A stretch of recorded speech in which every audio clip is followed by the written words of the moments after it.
ഇന്ന് വൈകുന്നേരം 7 മണിക്കാണ് 2020 ലോക കിരീടത്തിനായുള്ള ആ കലാശ പോരാട്ടം നടക്കുക. ഇന്ത്യ ന്യൂസിലാൻഡിനെ നേരിടും. 3ാം കിരീടം ലക്ഷ്യമിട്ട് ഇന്ത്യ ഇറങ്ങുമ്പോൾ കന്നി കിരീടമാണ് കിവീസിന്റെ ലക്ഷ്യം. അഹമ്മദാബാദിൽ നിന്ന് നമ്മുടെ രുചേശ്വർ രവീന്ദ്രൻ തത്സമയം ചേരുന്നുണ്ട്. രുചേശ്വർ രവീന്ദ്രൻ, അപ്പോൾ ഇന്ത്യ ഇന്ന് ഫൈനലിലേക്ക് വരുന്നു. കപ്പ് എടുക്കുമെന്ന കാര്യത്തിൽ സംശയമൊന്നുമില്ല. ചേട്ടൻ കസർമോ ഇല്ലയോ എന്നുള്ള കാര്യമാണ് ഇനി അറിയേണ്ടത്. ഇപ്പൊ എന്താണ് അവിടുത്തെ വിശേഷങ്ങൾ? നമ്മൾ നേരത്തെ സംസാരിക്കുമ്പം കുറച്ചധികം മലയാളികളെയൊക്കെ കണ്ടിരുന്നു. വീണ്ടും മലയാളി സാന്നിധ്യങ്ങളൊക്കെ ഉണ്ടോ? സേതുലക്ഷ്മി, മലയാളി സാന്നിധ്യമുണ്ട് എന്ന് മാത്രമല്ല സഞ്ജു സാംസണിന്റെ തന്നെ ആരാധകൻ തന്നെ നമ്മോടൊപ്പം ചേരുകയാണ്. കാരണം നമുക്കറിയാം സഞ്ജു വളരെയധികം മികച്ച ഫോമിലേക്ക് വന്നതിന് ശേഷം കുറച്ചുകൂടി ആത്മവിശ്വാസം സഞ്ജുവിന്റെ ആരാധകർക്കുണ്ട്. ഗുജറാത്തിൽ താമസിക്കുന്ന മലയാളിയായ മനോജ് പെരാമ്ര നമ്മോടൊപ്പം ചേരുന്നുണ്ട്. വലിയ ആവേശം കാണാം. എന്തായാലും ഇത്തവണ സഞ്ജുവിന്റെ കളി കാണാൻ വരുമ്പോൾ കുറച്ചുകൂടി കോൺഫിഡന്റ് ഉണ്ട്. കാരണം ഏത് രീതിയിൽ ആയാലും സഞ്ജു 2 അർദ്ധ സെഞ്ചുറി നേടി നിൽക്കുന്നു. ഇനി ഫൈനൽ പോരാട്ടമാകുമ്പോൾ ആ സമ്മർദ്ദം ഉണ്ടെങ്കിൽ കൂടി നമ്മളൊരു ആത്മവിശ്വാസത്തിലാണ്. അർദ്ധ സെഞ്ചുറി അല്ലല്ലോ, 89 എന്നൊക്കെ പറഞ്ഞ സെഞ്ചുറിക്ക് അടുത്താണ്.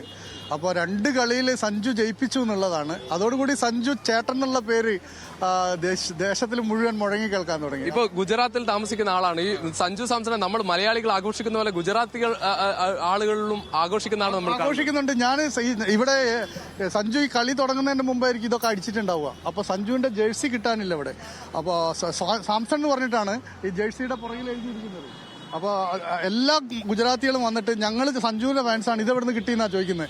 അപ്പോഴാണ് അറിയുന്നത് ഇത്ര ആൾക്കാർ സഞ്ജുവിനെ സാധാരണ ഓരോ സ്ഥലത്തും നടക്കുമ്പോൾ അവിടെയുള്ള ജേഴ്സി, അവിടെയുള്ള താരങ്ങളുടെ ജേഴ്സിയാണ് കൂടുതൽ. ശരിക്കും അഭിഷേക്, ഹാർദിക്, പഴയ അവരൊക്കെ തന്നെ, കോഹ്ലിയുടെ ഒക്കെ തന്നെയാണ് ഇപ്പോഴും ഇതിൽ വിൽക്കുന്ന ജേഴ്സികളിലുള്ളത്. ആളുകൾ ഇപ്പോൾ സഞ്ജുവിനെ ചോദിച്ചു വരുന്നുണ്ട്. ഇപ്പൊ സഞ്ജു ഇത് എവിടുന്ന് കിട്ടി ചേട്ടാന്ന് ചോദിച്ചിട്ടുള്ള ആ ഒരു ഇതുണ്ടല്ലോ. കഹാസമില്ല ആപ്കോ ഈ വല്ലാതെ ഹംകോ ബി ചാഹിയേ സഞ്ജു കാ ഫാൻ എന്ന് പറഞ്ഞു. സാംസണാണ് എഴുതിയിരിക്കുന്നത് സഞ്ജുവിന്റെ. അപ്പോൾ സഞ്ജുവിനെ സപ്പോർട്ട് ചെയ്യാന്നുള്ളതാണല്ലോ ഇന്നത്തെ ഒരു ദിവസത്തിന്റെ. തീർച്ചയായും അദ്ദേഹം കുടുംബത്തോടൊപ്പമാണ് എത്തിയത്. അദ്ദേഹത്തിന്റെ ഭാര്യ കൂടി നമ്മോടൊപ്പം ചേരുകയാണ്.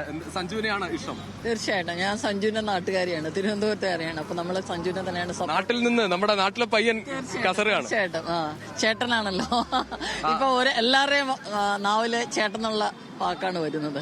എന്താണ് മോള്, പുതിയ തലമുറയൊക്കെ വരുമ്പോ നമ്മുടെ നാട്ടിൽ നിന്ന് ഒരാൾ വരുന്നു, ഈ കൂട്ടുകാരൊക്കെ ഇപ്പൊ സഞ്ജുവിനെ കുറിച്ചൊക്കെ സംസാരിച്ചു തുടങ്ങിയോ? അതെ അതെ, ഇപ്പൊ നല്ലതായിട്ട് കളിക്കുന്നോണ്ട് ഭയങ്കര പോപ്പുലർ നെയിമാണ് നമ്മളുടെ ഫ്രണ്ട് ഗ്രൂപ്പ്സിലൊക്കെ. അപ്പോ ഈ എക്സൈറ്റ്മെന്റ്, ഈ ജെൻസി ആയാലും നമുക്കൊക്കെ ക്രിക്കറ്റിലൊക്കെ ഭയങ്കര ഇൻട്രസ്റ്റ് ഒക്കെ ഉള്ള നമ്മളിങ്ങനെ വീട്ടിൽ നിന്ന് ഇരുന്നിട്ട് നല്ലതായിട്ട് സപ്പോർട്ടൊക്കെ ചെയ്യാറുണ്ട്. ഇവിടെയും ഗുജറാത്തിലെ സുഹൃത്തുക്കളുടെ ഇടയിലും സഞ്ജു തന്നെയാണ് സെൻസേഷൻ. അതെ അതെ, ഭയങ്കര നല്ലതായിട്ടല്ലേ കളിക്കുന്നത്, പിന്നെ എങ്ങനെ ആവാതിരിക്കാണ്. തീർച്ചയായും വലിയ ആവേശം നമുക്ക് കാണാം. രാവിലെ തന്നെ ഇപ്പോൾ കളി നടക്കുന്നത് വൈകിട്ട് 7 മണിക്കാണെങ്കിൽ കൂടി നമുക്ക് വലിയ ആവേശം ഇവിടെ കാണാം. കൊടിയായ ആളുകൾ, അതുപോലെ സ്റ്റേഡിയത്തിന് മുന്നിൽ നിന്ന് ഫോട്ടോ എടുക്കാൻ വേണ്ടി രാവിലെ തന്നെ എത്തുന്ന ആളുകൾ വലിയ ആവേശത്തോടെ കാത്തിരിക്കുകയാണ്. നമ്മൾ പ്രതീക്ഷിക്കുന്നത് പോലെ ന്യൂസിലാൻഡിനെതിരെ വലിയൊരു മത്സരം തന്നെ എല്ലാവരും പ്രതീക്ഷിക്കുന്നുണ്ട്. പക്ഷേ എല്ലാവരും കാത്തിരിക്കുന്നത് ഇന്ത്യ കിരീടം നിലനിർത്താൻ വേണ്ടി തന്നെയാണ്. ആ പോരാട്ടം എല്ലാ താരങ്ങളിൽ നിന്നും ഉണ്ടാകുമെന്ന് പ്രതീക്ഷിക്കുന്നു. അതോടൊപ്പം തന്നെ സഞ്ജു സാംസണിന്റെ ഒരു മികച്ച പ്രകടനം കൂടി അത് ഫൈനലിൽ കൂടി ഉണ്ടാകട്ടെ എന്നാണ് എല്ലാവരും ആഗ്രഹിക്കുന്നത്. കാരണം തുടർച്ചയായി അദ്ദേഹം മികച്ച ഫോമിൽ കളിക്കുന്നു, തുടർച്ചയായി അർദ്ധ സെഞ്ചുറികൾ നേടുന്നു, ടീമിനെ ജയിപ്പിക്കുന്നു. ആ ആവേശം തന്നെ ഇവിടെ കാണാം. സിധു.